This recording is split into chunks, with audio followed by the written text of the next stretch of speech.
thought I had printed out an email that I had gotten from Stephanie, but if I don't have it, I'll just have to try and do it from memory.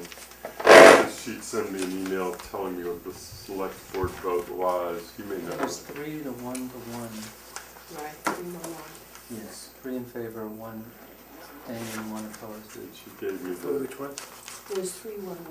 For which article? What is that, 25? No, 42. 42. Which is, I think, our print. So there are 2 articles that we want to discuss today, and I'll call the meeting to order. Today is the 15th of May, and it's 6:10 p.m. This is the Finance Committee, and I'm calling the meeting to order. Thank everyone for being here, and thank Amherst Media for providing coverage. I think there are principally 2 articles that we need to consider tonight, because other articles that were deferred we can't really take up because they need to be further deferred until after we know what happens on the rental housing petitions, because they were 2 articles that were petition articles that would amend or add to sections. I think one of them we may have taken a position on, the other we didn't. I don't think we had decided we would wait on that. Yes, the parking. Parking in particular. There was no way to take a position on this, so which leaves us with 2 things that we do need to talk about tonight, because I like to then finish something that's actually already started, which is to get a supplemental report ready for the front table for next Monday to cover Article 43, which we've already decided that we're not recommending, and Kay and I have written up a section explaining that. So we want to get to 42, which is the Echo Village, and has some similarities but is very different from the other petition article. And then the other thing, we had previously taken a position that we do not support an amendment that was going to be offered to amend Article 25 on tonight, which will probably be heard tonight. And we had been given language by the petitioner of Article 45, which is somewhat different. And she's coming at 6. I told her that we wouldn't take that up until 6:15 because we were going to take up the other one first, and to answer any questions and to see if we want to change our position or remain where we are. But since it is a different amendment than what you previously stated, it seemed reasonable, given the opportunity, that we should at least consider that. So that's the 2 things that I propose to cover, unless anybody else has things that they want to talk about. So turning to the Echo Village one, I think the 2 things that have happened since then is the Housing Homelessness Committee has met, and they're supporting the article. And the Select Board met on a vote of 3-1-1, 1 being abstention, voted to support. And the discussion, they very much were recognizing the key point that was made by town council and was in previous information that we had received, which is that it enables the town meeting, it enables the select board to do something, but it doesn't require action of the select board, and that at least the 3 members of the select board who had voted in favor were willing to take that on to make that decision, and recognized also that an issue to be considered is staff time that would go into the process of analyzing whether it was possible, looking at the grants and looking at other funding options. And the select board was advised that the staff is really working on it anyway. So for those reasons, the select board took a position that they would, by that vote that I reported, support it. So that's not dispositive to us, obviously. We need to make our own decision. But I did think that it is time that we now take a position. And we had heard from the petitioners previously about that at a meeting here. And so we had held off discussion. I'm opening it up to discussion or motions.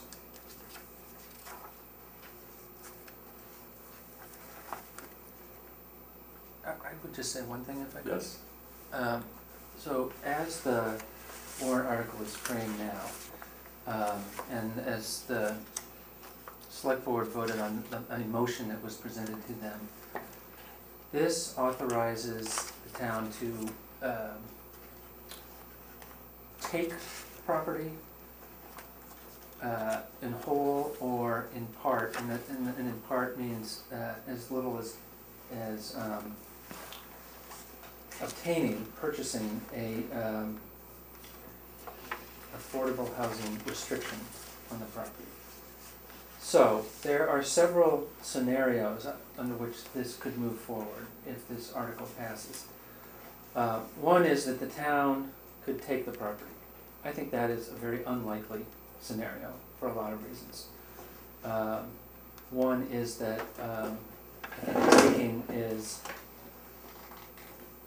a highly risky thing to do. You can take property and think that you know what it's worth, but what the town will end up paying is what a judge says it's worth. And your estimate of what the market value is today could be very different from what the owner's lawyers will present a couple of years from now when it goes to court. And I've seen that happen. So it's fraught with danger. It could, I think the more likely scenario, if there is a purchase, is to work a deal with the owner, to have the owner voluntarily sell the property, either to the town or to a nonprofit or a semi-governmental agency like the Amherst Housing Authority. That would really be ideal if it were sold to somebody else, like HAP or the Housing Authority, and that the town would contribute a certain amount of money that would be used basically to buy the affordability restriction. That restriction could be a permanent restriction, so that property will be permanently deemed affordable. It could be for some term of years. A lot of these nonprofits, when they enter into these deals, will do a 20 or 30-year deal. And so what the article does is it gives the town the option of purchasing. It gives us bonding authority to raise a bunch of money, but then it also says that that expenditure is contingent upon finding some other grant money. In the long run, I think what makes most sense is for the town portion to come from the Community Preservation Act. I mean, that's really why we have it. That can't happen at this town meeting because the CPAC hasn't recommended anything. So that's going to happen at a subsequent meeting, let's just say next fall.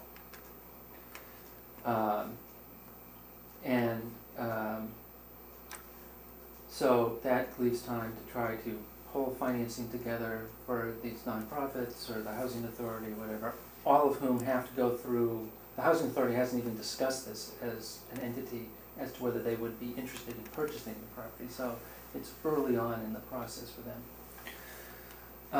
So I think I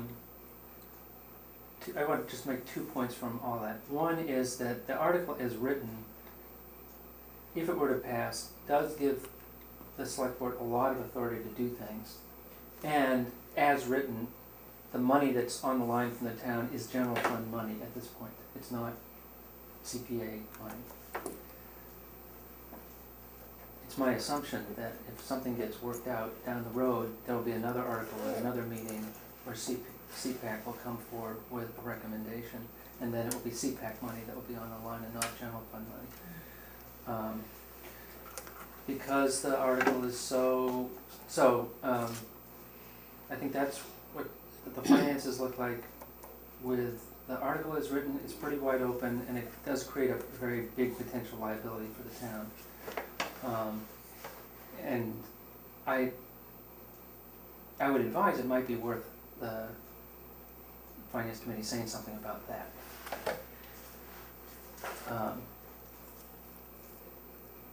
With the intent of trying to get this move down the line to something that's more concrete and identifiable and affordable. I have a question. When you say the town could buy, excuse me, Andy, I should ask. No, it's good. The affordability Restriction. what does that cost? That's a good question. Though, I mean, it's like buying a conservation restriction I or, don't know what those cost either.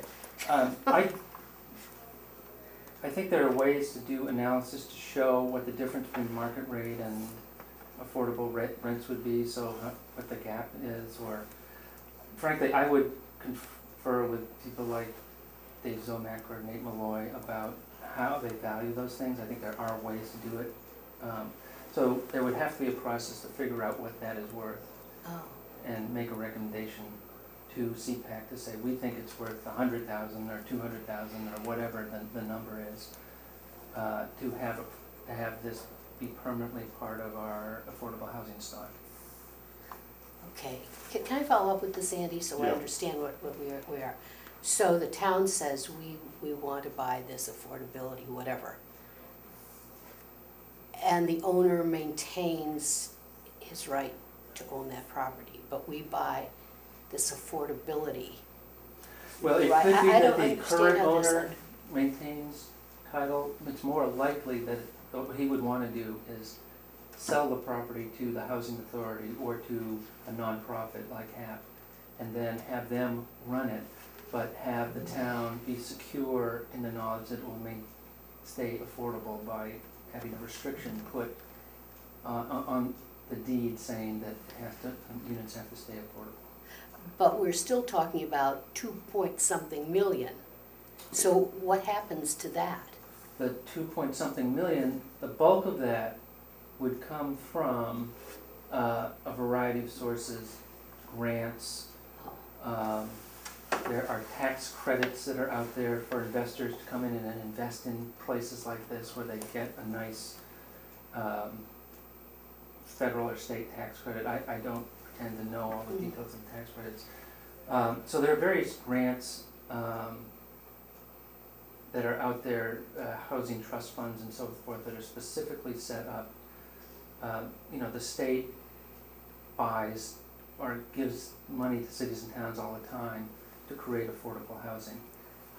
This particular property would be a great deal because the cost per unit of each of the units that are out there is so much cheaper than having to build something from scratch that people think it's just a no-brainer for the state to come forward and say, yes, we will put forward money. That, again, there are other nonprofits that do whatever fundraising they do from various sources. They will bring the bulk of the money to the table to purchase the property.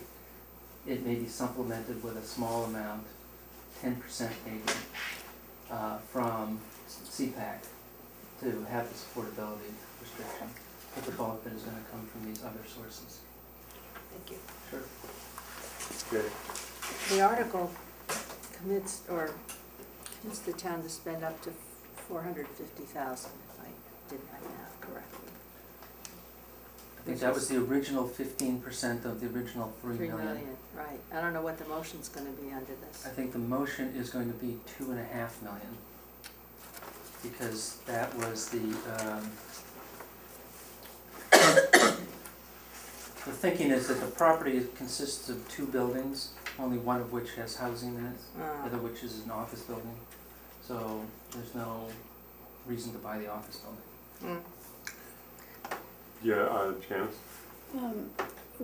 I sort of like the affordability restriction part of it, but I personally don't want to use general fund money for that.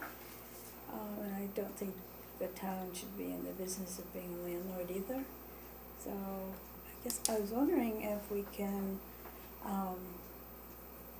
vote or for this contingent on CPA funding or other types of funding.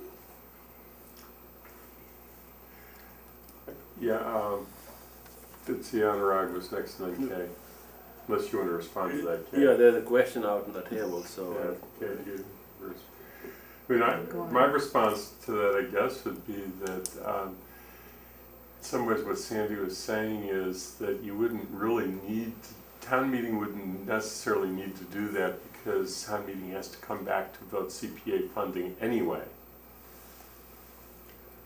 And I don't think you can legally make it contingent. The finance committee can certainly make a statement that says, looking at our resources, you know, what we think is a good use of our resources or bad use of our resources to reflect discussion at the committee level. But I don't think you can make a contingent. There's no such thing as a contingent vote that way. okay.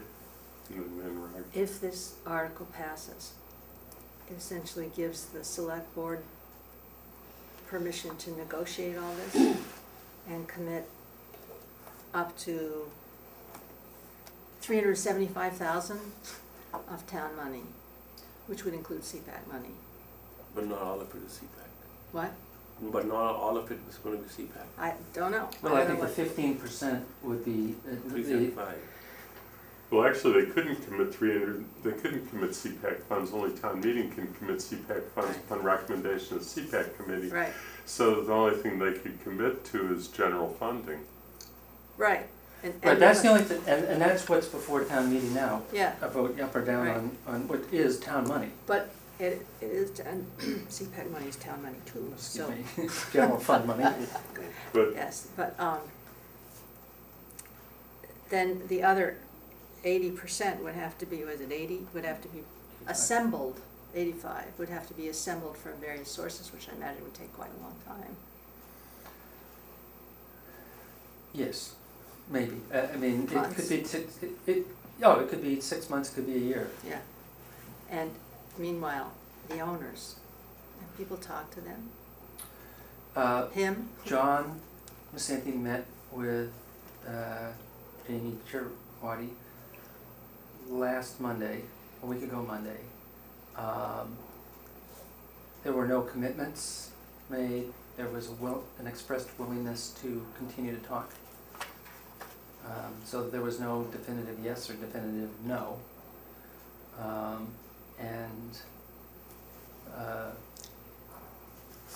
The town hasn't made an offer to him of anything yet. I think more trying to feel him out to see would he be open to an offer, Mm. and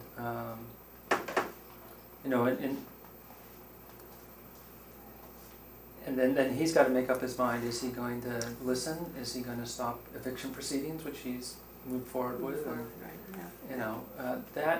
there is a lot of work to be done Right, on this. That's why it's a little concerning to pass this in town meeting now. I mean, on the other hand, you could pass town meeting, the restrictions of making notices for town meeting and having town meeting happen, you can't act quickly. So the only way that, I just see, he's had a history of, renting things to students, converting properties he buys to student rentals. And I'm not saying that's bad or good, but he'd certainly be able to make more money out of renting this place to students.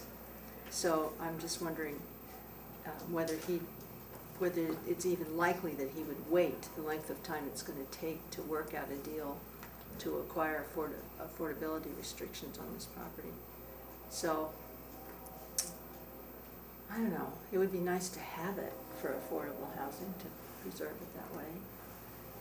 But it is kind of a big financial commitment to the town.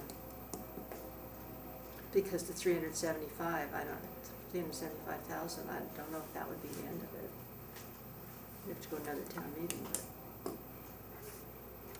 Andy, if I may. Yeah. So,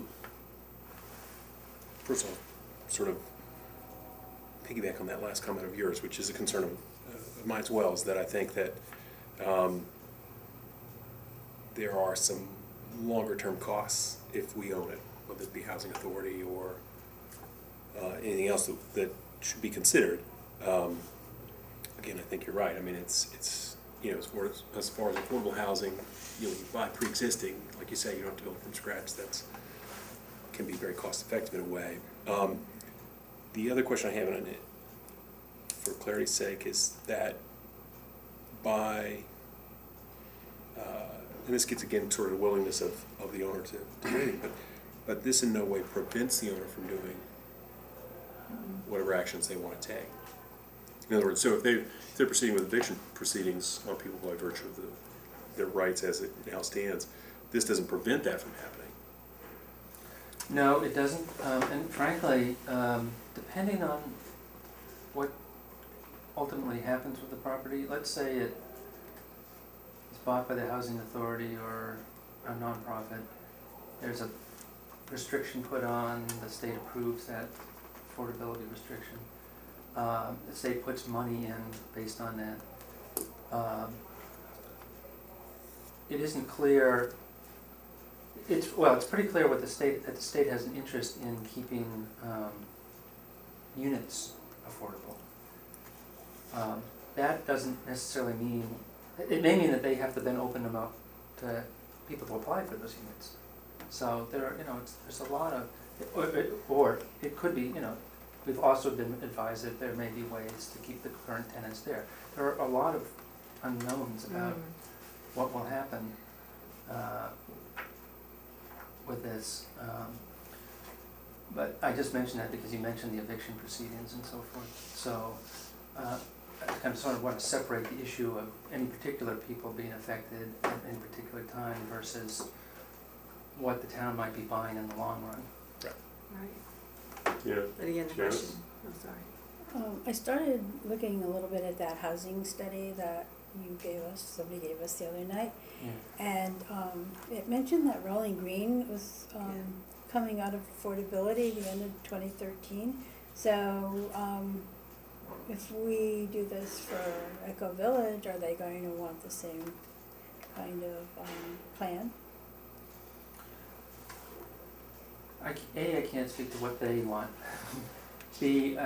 One of the advantages of the town eventually, or again the housing authority really, of having these be affordable units is they would count against our 10% limit.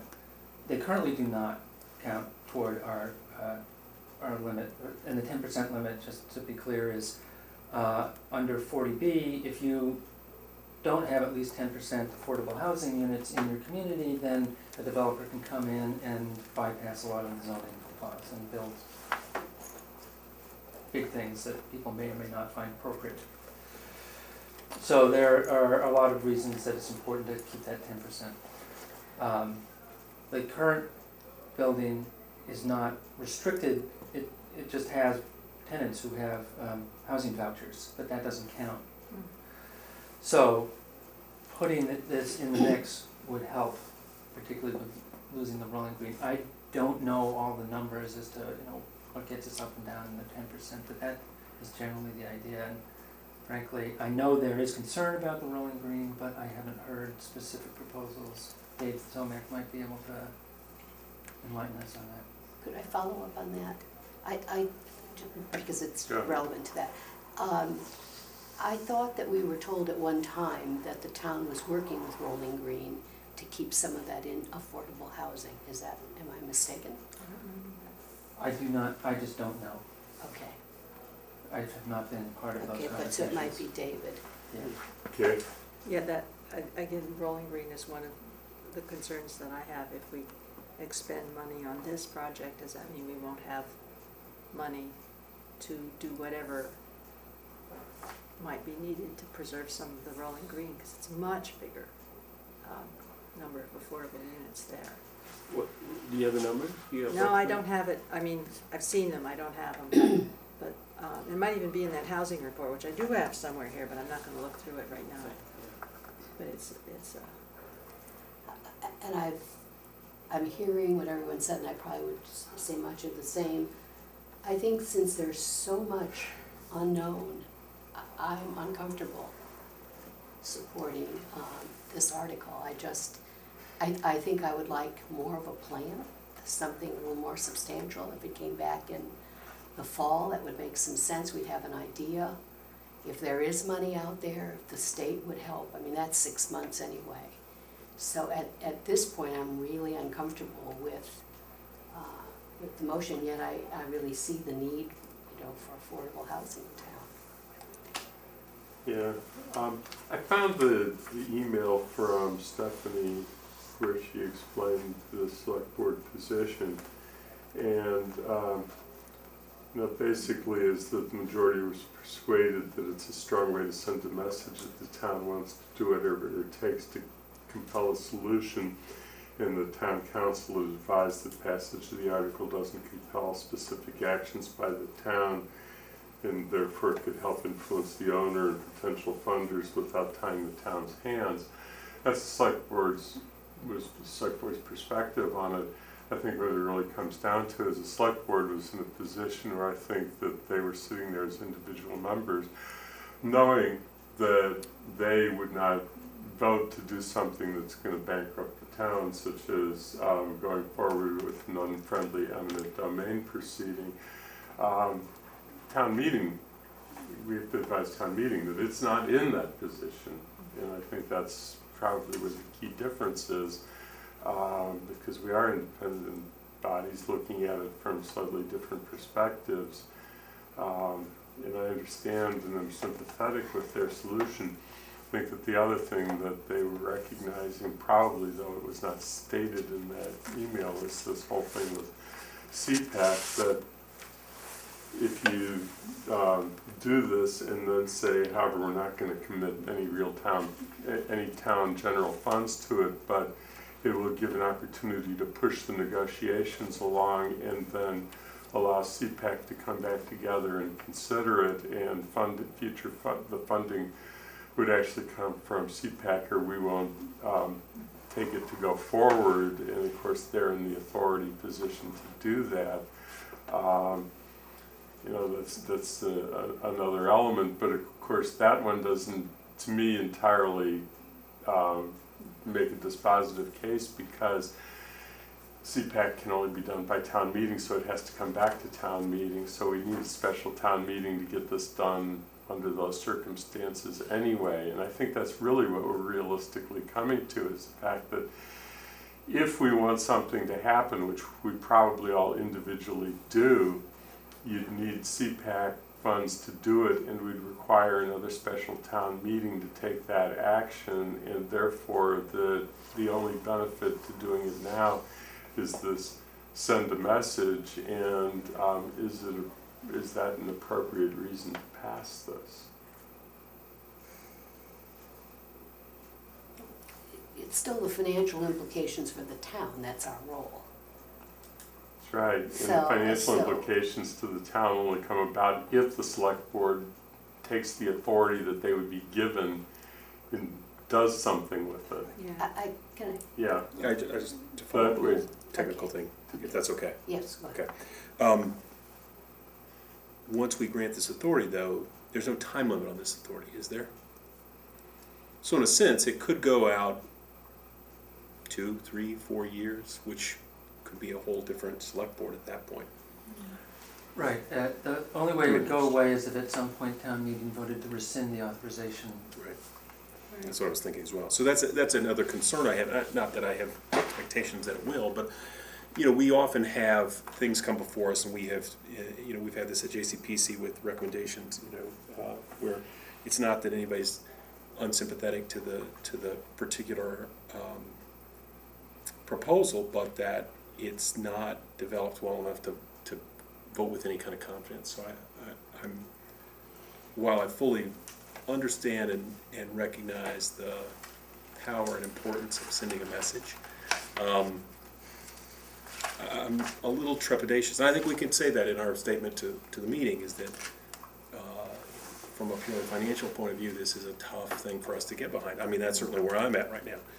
However, that's not to say I'm unsympathetic to any of the needs and the motivations for it, and the location needed, etc., for it are things we do support.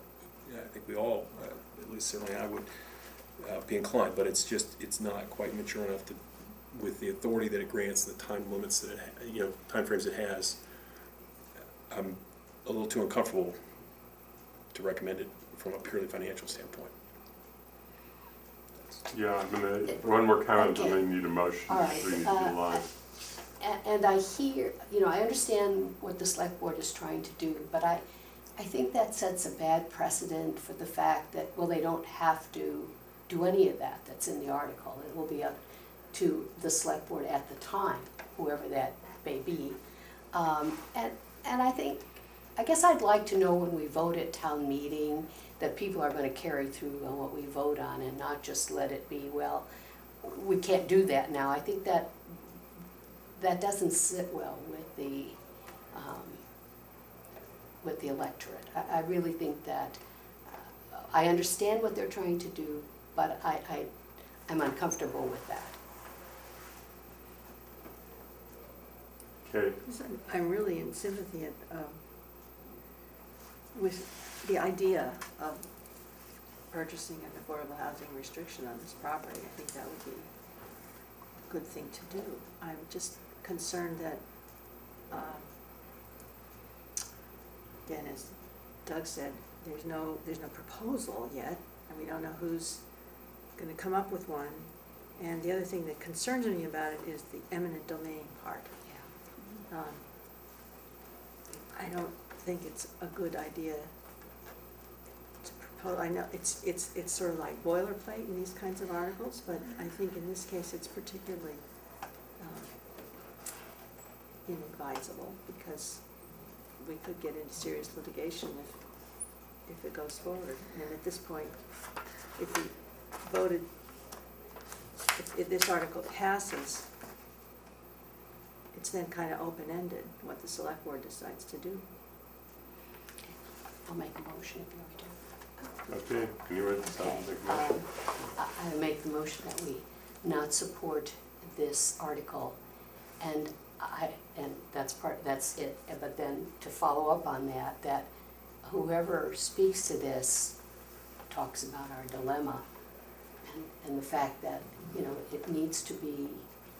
We need to know more. It has to be more definitive. We empathize with the situation. I don't know who's going to speak to it, but whoever does, you've heard everything we've said, and we feel that way about it. I see the petitioner wants to say something. I want to get a second on the motion before I get the discussion on the motion, and I'll allow the petitioner to speak.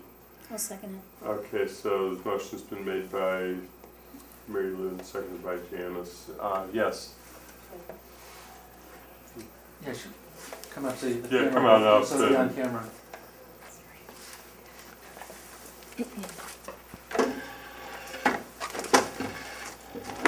Okay, all set. And then, Okay. Quickly, I wanted to Introduce yourself. Oh, sorry, Tracy Lee Gutierrez, member of the Echo Village Tenants Organization. So I just wanted to touch on a few of the concerns that I've heard. And I printed out and tried to break down a little bit more what our thought was in terms of what the funding looked like. I know the last presentation was a lot of information on that sheet, so I really did, try to make it a bit clearer. Do you need one still, or have you got one? Yeah, let me just put one over here so we have. Okay. Sure, James. Share, okay. So I do know the concern is the wording in terms of property taxes and you know, general fund is, and where that's going to come from. We did have in mind CPA funding, and bonding that out, so it's not a lump sum. These other potential sources, again, are just a portion. I do understand the potential, they are competitive. The situation that we are in now, like presently, and one piece of why we're pushing, and we really like it to happen now, because that creates us as a priority category on a lot of these funding applications. Being that the eviction process has begun, being that, you know, just, I mean, it's chaos for us, but it creates a higher priority category, which would then, you know, we're competitive then with other high priority cases in funding, if that makes sense. So the one reason to kind of take the action now, again, these are just one potential options of funding sources. When a developer comes in, they are aware, I'm sure, private sources of funding that they could go to, because the building is occupied and is getting in, you know, taking in revenue or generating revenue. This is an immediate, you know, the payments back on these funding sources and loans could begin. Again, at the last meeting, you know, I tried to express that at minimum, the building could, at full occupancy, generate $343,000 annually. And there are many different types of ways that affordable housing can happen and bring in a higher revenue. One way would be that mixed income. And so affordability could go as high as 80% of area median income. That still counts as affordability. All the way down to 30% and below. That 30% and below is what the Section 8 voucher holders are. The 80%, that's working class families. So a mixed building is beneficial in many ways for the culture of the building, but it also would raise the amount of revenue that could come into the building. So it's you know, there's a possibility of seeing it in different ways. I heard the concern about the town being a landlord. I think from what I've seen in looking in the funding, it's not the expectation that the town is the landlord other than the owner. And then presenting that to either a nonprofit agency, which could be the housing authority in town if that's the agreement. And then they would be that manager / landlord and taking care of that day-to-day and maintenance type of stuff, and not looking at the town staff per se, in the town hall, coming in and taking on that. I mentioned developers earlier. Once the town, there's an agreement or an approval that they can begin in talks further than what is happening now with Shirawati. I think that's what developers that I've spoken with are looking at, because the conversations that I've had with them are just that. There's no authority that I can say, let's start this agreement. Once that happens, my understanding is that then they can look into the financial sources, start the application process. CDAC, which does pre-development funding, could within a 90-day turnover put some pre-funds, it's kind of like that startup money, that could then cover for the time frame that it would take to apply for the loans, if that's that 6 months to a year process, so it's not sitting.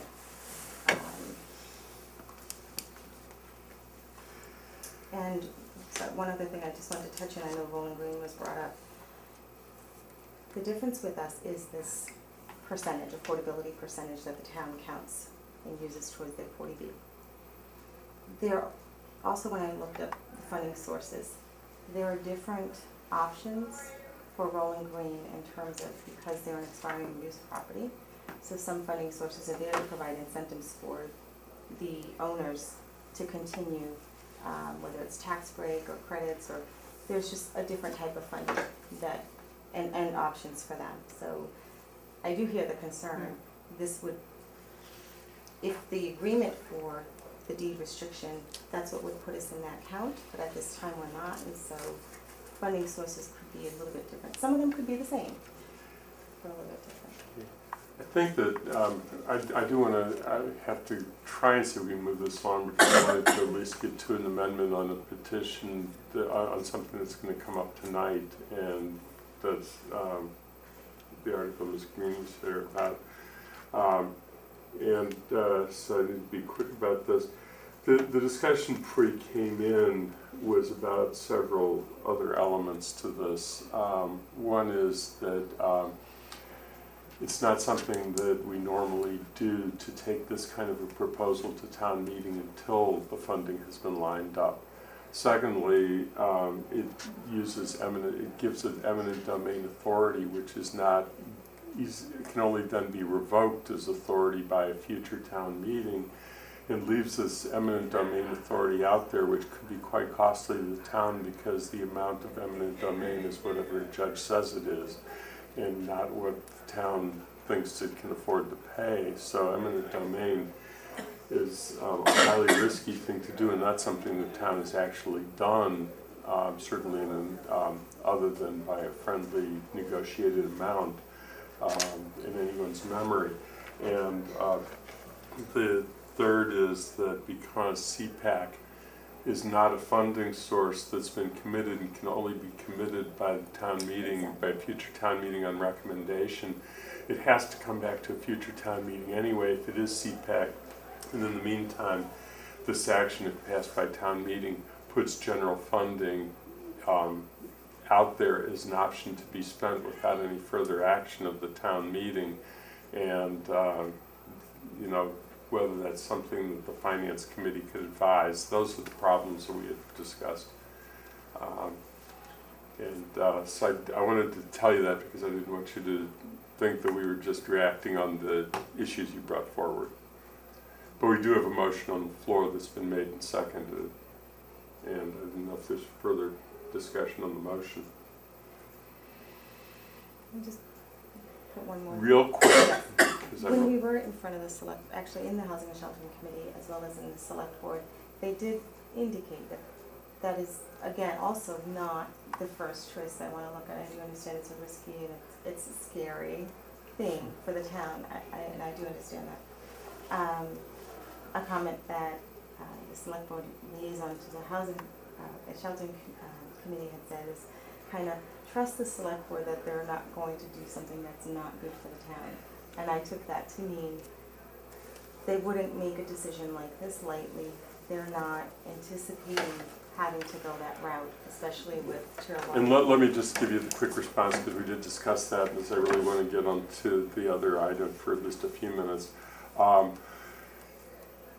Once the authority is given to a select board, it goes to any select board that may exist now and in the future. So the stated intent of this select board to not carelessly act is good for the select board and our confidence in their statements. But every April we elect from one or two new members of the select board, and select boards can turn over. And a future select board would still have this authority far into the future, because once it's given, it's not revoked except by a future town meeting, and therefore there is a risk that goes beyond the current select board and its stated intent.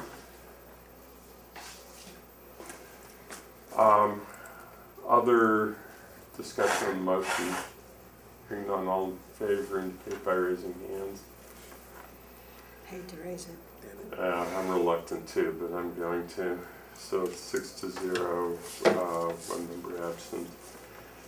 And Kay and I will write something up, and I think that it was Bob Saul that was supposed to be the speaker if he's available at town meeting, and either Ann or I were designated as substitute speakers if Bob is not available. I think that was what my recollection was. Yeah. I'm happy for you to do it, Andy. Okay. let's get it written up first. Thank you. Sorry. Wei-Ling, Yes, I know we don't have as much time, but I appreciate you coming, and we did distribute copies of the motion.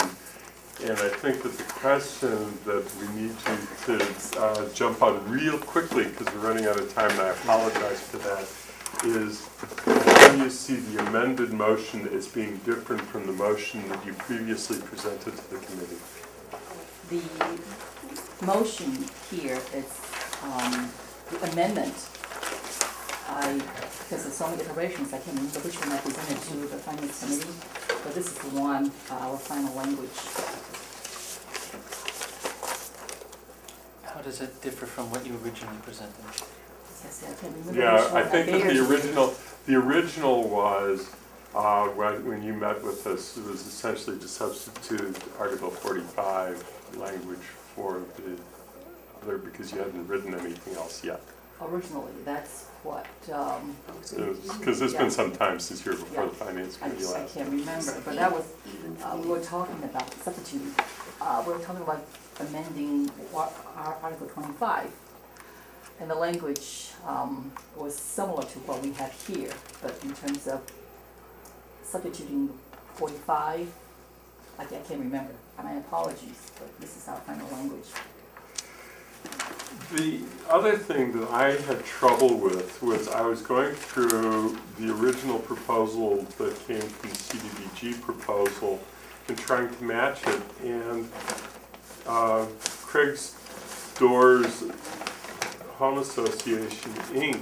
was listed in the original CDBG proposal and is not on your list. That one is already guaranteed to receive $90,000. What we are interested is the town funding, $90,000, will be provided to what agencies, what projects, that's what we are focusing on.